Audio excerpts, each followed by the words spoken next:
Hello, I'm Noah Bradley, and today I want to talk to you about painting Lightning Bolt for Magic the Gathering. This is one I painted a few years ago now, and I had a blast doing it, and it was kind of a nice little capstone for my career with Magic, and I still really love the piece. I've still got the original here, and I've held on to it for a while now, and I really like it. I think it's a really cool piece, and it was just an absolute blast to do. I'd been painting for Magic for about 9 years, and Lightning Bolt was always one that I really wanted to paint. It's just a really cool classic card. It's been around for a long time, still sees a lot of play, and I was super thrilled to get the assignment. And I even got to do one of their kind of special releases that they do, which meant that I got a lot more creative freedom than you would normally get for most sets for Magic. So I kind of got to do whatever I felt like. The brief was extremely open-ended, and I had a lot of fun working on it. So I want to kind of show you the whole process. I recorded the whole thing. Some of the footage is a little bit old because I didn't really know what I was doing back then, but hopefully you still get a kick out of it and see this piece come together. And yeah, let's go ahead and just dive right in. So the first part of my process is almost always thumbnails. This is how I get started on pretty much any professional job. Sometimes also for my personal work, but that varies a little bit more than the professional work. But for jobs like this, I always start out with thumbnails like these, and those are mostly for me. And then when I move on to these digital sketches, that's when I start producing work that I'd actually end up showing the client. So this is the stuff that ends up getting sent to the art director, and they end up making the final calls.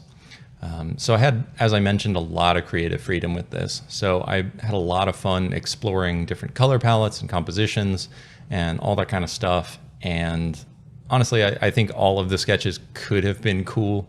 I'm quite partial to that third one, the really red one. I think that could have been really fun, but honestly, I'm thrilled with what they picked, and I think it turned out great. So I would have had a lot of fun painting any of them, but and I think that's kind of always the case with sketches, but I do like how it ended up. So once I've got that sketch finalized and confirmed, then I just dive into the final painting. This one didn't really require much drawing or anything. The sketch was loose enough that I knew that I could probably make up most of it and didn't really need to transfer a super accurate drawing. If I had a sketch with a lot of really tight details in it, I might have, printed it out and started using transfer paper and all that kind of stuff to get that initial sketch onto the board. But for this, I just kind of dove in with, honestly, a big house painting brush and started blocking stuff in. I tend to block in with kind of a warm color. It used to be like a burnt sienna, but then I was kind of told that burnt sienna is not as great as transparent red oxide. And so that's what I use now for my block-ins. And so that's what you saw there at the beginning when I was using a huge brush, and it was this kind of warm color. I pretty much always start with a warm tone underpainting. I just kind of like that little hint of it showing through later on.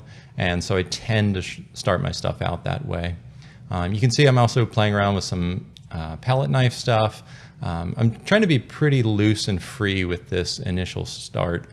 I know that there's a lot of painting ahead of me, and there's many hours to fix and refine things, and I can get things polished later on. So I'm not too worried about that. I'm more focused on getting kind of a nice loose textural, gestural sort of block in for this piece. One of my biggest struggles anytime I'm working, especially on a larger piece in oils, is trying to maintain the overall value structure. That's something I find really difficult about traditional work as opposed to digital work. I think that's probably one of the harder things for me is it's really easy to do digitally, to make big changes, to change the overall composition, and to unify the whole value scheme. It's easy to stay zoomed out and work on the whole thing at the same time. But when you're working on a large piece in oils, you can't really do that. Like even when you're using a huge brush, you can't make those massive changes to the piece. You've got to spend, an hour or something working around the canvas and slowly, making these changes, mixing individual colors, and hopefully getting to that point where you do make those big changes. So it takes a lot of effort to try to maintain those overall value schemes and make sure that that impact from your sketch is getting carried over into your final. And that's something I struggle with a lot, and you see me kind of working on throughout this entire process quite a bit to try to get. There's a lot of times during the process of doing one of these oil paintings where it doesn't quite have the impact that the sketch did. And so a lot of my, time and energy and stress is put into trying to figure that out and trying to get back to that point. So yeah, you'll see me working on that kind of stuff all the time. There are some ways to make some bigger changes. At some point you'll see me start doing some glazing and also some scumbling in various areas. And those obviously help a fair bit. Glazing is when you kind of thin the medium down, thin the paint down with usually some sort of medium.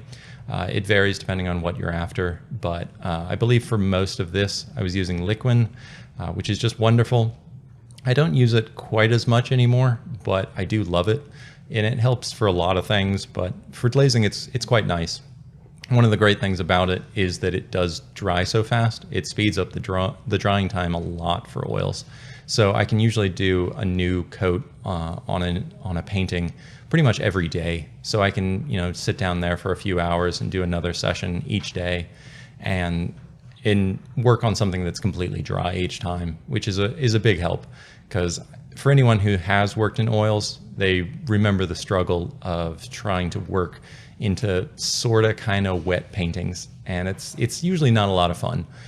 It's usually kind of a challenge. So if you do struggle with that, I'd suggest checking out Liquin. It's really cool stuff. It makes the paint move around really nicely, and it does help for those multiple sessions. And if you're just driving yourself crazy waiting for paint to dry, go ahead and try some out. I really recommend it. It's really cool stuff. These days I tend to use this other weird one called Neomegilp. It sounds like a Pokemon or something like that, but it's really cool stuff. And at some point I'll get more into doing some videos on oil painting. I'm even considering doing a whole course at some point, but that's its own thing. But yeah, I'll get more into technical, like what supplies do I like and all that sort of stuff at some point. But yeah, those are just a couple thoughts. Sorry for the lighting constantly changing. For some of these sessions, I was working under artificial light and some of them for natural light. And it was a time when I didn't have the greatest studio setup because it wasn't very consistent lighting. So I just kind of had to make do with what I had. But it worked well enough. Honestly, getting to see your painting under different lighting conditions can be kind of a nice thing, because it's something pretty much any painter will run into, where they'll work under a specific lighting condition and then they'll take their painting somewhere else and just be blown away by how wrong it looks. It will just look terrible. This happens a lot for plein air painters. If they're not careful, you can go out there and paint such that you're getting this bright daylight onto your canvas, and then you bring it inside and look at it either under artificial light or just inside indoor lighting, and you realize just how like dull and dark your painting suddenly looks, rather lack of contrast. So it can often actually look like high key in areas because you're just used to this different lighting scheme. So honestly, even though you might not have the ideal painting setup, sometimes those little things can work to your advantage. So you see me, I vary up the brush sizes that I'm using. I try to use the biggest brush size I can at any given time, and that's advice you hear a lot for beginners. But I think another thing that's important to keep in mind, that if you are looking to finish pieces, is also to not be afraid of small brushes. At a certain point, you do need to use some small brushes, and really getting in there and working on these details is something that's going to push that piece to the next level and is really going to make that finished look to the piece. So don't be afraid of using small brushes. That's something I see a lot of oil painters run into, is that they're scared of it. They've heard that advice so often of using these huge brushes, and so they do that all the time, and then they wonder why they can't get this detailed look on their pieces. And I think that's something to keep in mind if you do struggle with that. About the struggles of trying to keep your final painting consistent with the sketch and making those big changes and making sure that the overall impact of the image is working. And there's a few things that I like to do to always keep those things in mind and try to help myself out. And zooming out is a big one. And this is something I do digitally, every few seconds, is I will just zoom out of my piece and get an overall look of it. And that helps a lot. It helps a lot to get that overall look at things and to see the whole piece in context. It's easy to get zoomed in and working on these little details and lose sight of the overall impact. I think we've all done it where we zoom in really, really tight to something and we're rendering it and it's looking great. And then we zoom out and it looks terrible. It's way too contrasty, it's way too detailed, way too sharp, and it doesn't fit in with the whole piece at all. And that happens to all of us. And that's why we zoom out all the time. And obviously it's a little bit trickier when you're working on something in oils like this. You've actually got to physically get up to zoom out. And that's something I do try to force myself to do, is to get up, move around, take breaks pretty frequently, and really look at what I'm doing, make sure I'm actually headed in the right direction. Another thing that I like to do is actually in the morning, before I would start one of these sessions, is I'd actually just sit there with my cup of coffee and look at my painting, look at my sketch, look at where the piece is going, and try to come up with a game plan for what I was going to work on in that session, what I was trying to accomplish. Because it's really easy to lose sight of those things and just get in there and just get kind of in the weeds with a painting. And just to bring up right now, you can see that I just did a coat of glazing all over it.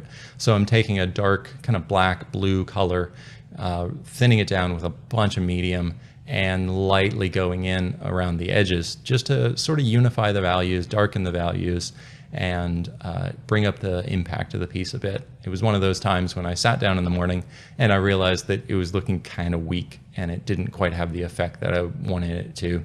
And so coming in there with some glazing is a great trick to use. It doesn't always work and it doesn't always do the right stuff. It's not quite like using a layer in Photoshop. It's not quite as good sometimes. Sometimes it's a little bit better, but a lot of times it's kind of annoying. It can dull your colors. It can shift the values wrong, and so you have to actually end up painting back into those glazed areas quite a lot to get them to look good. And you also can't use that to lighten an area. The way you kind of lighten an area, like a huge area, besides just repainting the whole thing, is by scumbling, which is not using any medium. It's in fact resisting the urge to use medium, but rather to take a fairly dry brush and use just a little bit of paint on there and just kind of scrub that lighter color into the painting. And that will basically distribute a little bit of paint over the whole canvas. And so with a little bit of control, you get sort of kind of a lightened layer. But the problem is it destroys your contrast, and it often makes everything kind of faded and blown out, and it looks kind of chalky and lousy. But that's kind of what you got. It's your option for doing that, besides just going back in and manually painting it all again. So I do that also a fair bit anytime I'm struggling to get that overall impact. And then I have to usually end up repainting back into those areas a fair bit. So it's not always the best way, but I'm also not saying I'm the best oil painter. I don't get it right the first time, and I think it's kind of okay if you don't get it right the first time. It's, we're not all Richard Schmid. We're not all working from life. We're not all trying to just come up with these paintings 100% based on a reference picture. We're actually, coming up with this imaginative stuff. And sometimes that does take a little bit of give and take. It does take a little bit of exploration and discovery. And I think it's okay if you do worry that your process is like that, and it shouldn't be, because it should be. I think that's a pretty normal part of making art. And you shouldn't feel bad about that at all. I certainly explore a lot while I'm painting. It takes a lot of trial and error. Maybe it takes a little bit less nowadays than it used to, but it still takes a whole lot. There is a lot of time when I am spent, correcting things that I've already painted. That's honestly a huge part of the time painting, is just fixing things or redoing things that I've already done. So don't feel too bad if you find yourself doing that as well. So I have one more trick that I want to tell you if you are finding that your painting isn't quite looking like you want it to, but you also don't know how to make those big changes to fix it and get it as punchy as you want. And this is one that took me way too long to figure out, and I don't know why it took me so long to get there, but eventually I figured it out. And it's absolutely amazing. It helps so much, and it's kind of an essential part of my process now. Anytime I have a painting and it's not quite looking like I want it to. And that is take a quick picture of your painting and put it into Photoshop and do a paint over just like you were doing a digital painting. You know, apply all these changes to your painting and see what you can get it to look like, and see if you can get the painting to look like you want it to. And then once you've got that, once you've got it all fixed up, you can start looking at that versus your actual painting. And then you've got a game plan for how you're going to go about fixing all this stuff. And this is a super useful tool, and one that I highly recommend you try out. If you're ever doing any sort of traditional work, try this out. It will just like blow your mind the first time you do it, because you'll know exactly what you need to do to fix it. It's really hard when you're working on this huge canvas and you've got this little half-inch brush and you've got to make huge changes to your painting. It's hard to pick out those individual colors and make those little tiny changes that are going to have a huge impact when you're just working on little tiny areas at any given time. And I love the fact that with digital, you can make those big changes in just a couple minutes. You can shift all the values, you can shift the colors, you can make these lighten layers, darken layers, multiply, overlay, all that kind of stuff, whatever you need to do to figure out how to get the impact you want in your piece. So another thing I struggle a lot with is patience and staying motivated throughout a painting. And you'll notice that I've got headphones on for pretty much all of this painting, or I've got a speaker next to me, depending on what I'm doing. But I'm always listening to something. And for me, the way that I can stay focused and stay motivated for these long paintings is audiobooks. And if you've never tried painting with an audiobook, or never even tried an audiobook in general, I highly recommend you give it a shot. They're really fun, and it's a great way to stay entertained and focused, because painting doesn't require kind of like all of your attention a lot of the time. A lot of the time it's a fairly simple process, and it just takes a lot of time and these, some degree of attention, but not all of your attention. And if you never tried it, go ahead and try audiobooks. They're absolute lifesaver for my paintings. So that's the whole painting. That brought it to completion. I don't have an actual time that it took me to do, but it was quite a long time. It wasn't exactly a quick painting I did, but after I finished the painting, obviously I photograph it, and then I bring it into Photoshop, do a little bit of tweaking and adjusting things and making sure that it looks good on a card. And then I submit that final file. And that's what we've got here. And I hope you enjoyed watching. Thanks so much, and I'll see you next time.